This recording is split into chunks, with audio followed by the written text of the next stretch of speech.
There's a special day coming up for agribusiness people that they will want to participate in, and that is Ag Recycling Day. Hello and welcome to WJTS in.form. I'm your host, Bill Potter. Joining me in the studio is Carla Striegel-Winner, and Carla is the Executive Director, the Manager of the Dubois County Solid Waste District. Carla, welcome to the show. Thank you. Now, I guess this is an annual event that the Dubois County Solid Waste District does, and that's Ag Recycling Day. What is that? Well, Ag Recycling Day is a certain day, and this year it's going to be August 6th from 8:30 a.m. till 12 noon at our process center in Jasper.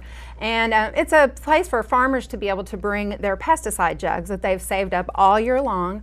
These are plastic pesticide jugs, and they all know they need to be triple rinsed to bring them. Farmers are pretty much familiar with that, but they're able to bring all of those jugs at one time to basically recycle them. And then also they can bring any of their farm oil. Farmers tend to have bigger equipment, and so when they change their oil, they're going through a lot more oil than your just basic resident that might be changing their oil. So if they bring drums of oil in, they can leave those and pick them up later empty, or if they have smaller containers, they'll be able to pour them into a drum that we have available on that day. Okay, when you talk about recycling the pesticide containers, I assume they're just probably like a 5-gallon Right, yeah, they're a several Okay. gallon jug, and in the past, we have been doing this annually for quite a few years. And in the past, when there were fewer recycling available, it was a really big deal to be able to do this. The state chemist would come and make sure that they were actually triple rinsed, and there was a grinder on site to grind them. And it's kind of gone down a little bit in recent years because there are more recycling opportunities, and also a lot of our farmers are using the large plastic containers now that are more like a big industrial container instead of the smaller jugs. But we have quite a few farmers that are still using the smaller jugs. Our smaller farmers, that maybe don't have 1,000 acres to treat, and so basically it's those plastic pesticide jugs that we focus on for this particular recycling day. Because you really can't use those jugs for much anything else. No, you really can't. You really can't. No, All no. right, so they just load up their pickup truck or their truck or whatever and show up and Right, unload yeah, them, and you'll take care we of it. prefer to have them if they can put a piece of binder twine around them so they're not all individual, so that they're not flying everywhere. That's a little bit better, so they can kind of have them tied together. They can have them in trash bags if they want, but the main important thing is for those to be triple rinsed in order for us to be able to take those on that day. Okay, is there a limit?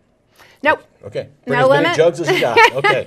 Now let's talk about the oil, which Right. I'm assuming they're in plastic barrels, or are they metal barrels? It just kind of depends on the individual person, the individual farmer. They'll come in all sorts of containers, and we do have some farmers that keep a drum, and they can bring that drum, and we have a forklift. We can help pull that off the truck, set it down. We'll take care of it, and they can pick the drum up later. Okay, so they will need to leave the drum because They'll you can't need just to leave the empty it drum. right then. The smaller containers, so they have a 5-gallon container, 5-gallon bucket. We'll be pouring those into drums on that day. Okay, and they leave the drum, then they arrange with you when to pick it up another day. Yeah, we'll Okay. call, or we'll take care of that individually. And they can call ahead too to kind of ask a little bit more about it. So you can call our office ahead of time. Is this any kind of oil that farmers are using? Hydraulic oil, motor oil, or is it just motor oil? Yeah, it can be hydraulic oil as well. Yeah. Okay. Yeah, sure can. And again, let's go through the dates and the times. All right, so that's August 6th. That's a Wednesday morning from 8:30 a.m. till 12 noon that we'll be accepting that. If a farmer has a problem with that date, they can call into our office, and that's 812-481-7040, and just talk to us about it, and maybe we can work something else out. Okay, and it's only on that day that they should bring them, unless Right, something yeah. else If is there's something wrong with that date, we'll try to work with you on it. Okay, now this is Ag Recycling Day. Yes. Now there is another event that's going on that you're not putting on, but Right. you want people to know about. Yeah, the Indiana State Chemist is putting on it's called a clean sweep, pesticide clean sweep. And that's actually the following week on August 13th. I believe it's the 13th. August 13th at the Dubois County Fairgrounds. People do need to pre-register for this, but it is a really, really great opportunity because people can get rid of up to 250 pounds of unwanted pesticide for free. Now, Wow. we don't like to deal with amounts at the solid waste district, that large of amounts from an individual, but it would cost several dollars a pound to get rid of that normally. And so this is a way for farmers, ag dealers, nurseries, schools, government entities to be able to sign up to get that 250 pounds dealt with in an appropriate manner. So that it's not sitting in some barn somewhere or some building somewhere, perhaps getting a leak and getting into the environment. Get rid of the old stuff, and that's on August 13th. You can call our office to find out more information about that. And I can get that information to anyone. That's August 13th. That's August 13th, and that's not sponsored by the Dubois County Solid Waste District. It's sponsored by the Indiana State Chemist, and it is at the Dubois County Fairgrounds on that day. We do want people to know about that. Yeah, absolutely. I mean, it's a really wonderful opportunity. I think they did it a couple of years ago, and they skipped last year, and they're doing it again this year. So it's a great opportunity for people to be able to get rid of that unwanted stuff that's still sitting around. Maybe it's old, or maybe it's something that's very toxic that they don't really want to be using anymore. So yeah. Okay, now let's talk a little bit about the solid waste district. I think this may go back to originally the idea was to make sure that we are not putting stuff in landfills that can be reused. But now that we're getting better at reusing things. Yeah. So is it still the idea not to get it into a landfill, or is the idea more now, let's just get people used to reusing products in different ways? Right. Well, yeah, the solid waste districts were originally developed to divert solid waste out of the landfills. And that is still, one of our major goals because even though we see a lot more with recycling these days, we do see a lot of stuff that can be recycled ending up in the landfill, ending up in people's trash. And about 75% of what we use on a daily basis, which we go over, each individual makes about a little over 4 pounds of trash each day. About 75% of that can be recycled, but in a lot of households it's not necessarily being done. So we're still out there to educate people, to try to get people to recycle, to use our county drop-off centers, to use our site as far as the process center. We accept household hazardous waste, which is all your old cleaning products and old paint, things like that, and then also the fluorescent bulbs. We take a lot of different things like that. So yeah, it still is focusing on that, but of course reusing and also reducing what you're buying in the first place is a really big goal of the solid waste districts too, because that is all still about diversion. When we're reusing stuff, we're not creating more things to end up in the recycling or in the landfill. So. Now, you talked about the processing center, which I know we know a street address, Right. which is the street address is what? The street address is 1103 South, 350 West, and that's a Jasper address. Okay. And a lot of people are really specifically asking for that with the GPSs because it gets them right there when they use those GPSs. However, and I'm really excited, we have some new signage getting us there. So what we like to tell people, if they're in Jasper, if you go to the intersection of 162 and 231, which is where Rural King and Wings and Rings is, you just turn east as if you're going to Wings and Rings, and you can follow signage there. It's a couple of miles out of town.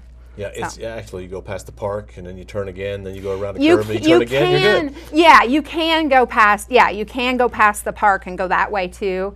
I think if you go starting at Wings and Rings, though, you come to a T and you don't actually pass the youth sports complex. Is that what you're talking about? Yes. Yeah, right. Yeah. You can go past the youth sports complex and kind of do that curve and go there, and then you just come to a four-way stop. And out there somewhere, isn't that where they race, or not race, but fly little the RC planes? Yes, that might be another way. Right there, exactly. Yeah, right there is where the RC Flyers is, and that's our facility. It's kind of like a big warehouse-style facility. Okay.